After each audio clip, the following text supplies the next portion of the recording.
Près de 2,5 millions de votants selon l'estimation du PS.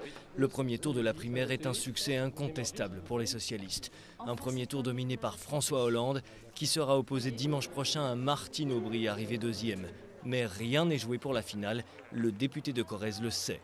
Ce qui me conduit aujourd'hui à appeler au rassemblement le plus large autour de ma candidature. Je veux le faire dans un esprit de respect et de cohérence.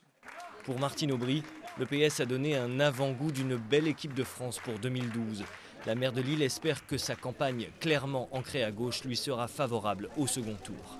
Au second tour, je porterai ce changement de fond et sur cette base, en rassemblant tous ceux qui veulent véritablement changer notre pays. Et je crois être bien placé pour ce rassemblement.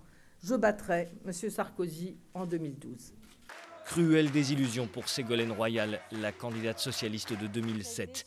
Elle arrive 4e seulement, très loin derrière Arnaud Montebourg. Le député de Saône-et-Loire, chantre de la démondialisation, va pouvoir peser de tout son poids sur l'entre-deux-tours pour le report de voix.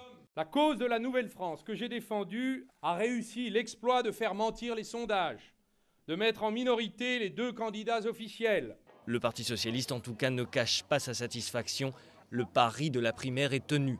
Dans la foulée de la victoire historique au sénatorial, l'objectif est clair, la conquête de l'Élysée. Le Parti socialiste est prêt, il est prêt pour le grand rendez-vous de 2012. J'appelle à amplifier dans ce deuxième tour le succès de cette première historique des primaires du 9 octobre. Car le plus difficile reste à venir pour le PS. Éviter que l'entre-deux-tours tourne au vinaigre et vienne ternir l'euphorie ambiante et préserver ensuite l'unité autour du candidat qui sera désigné dimanche prochain.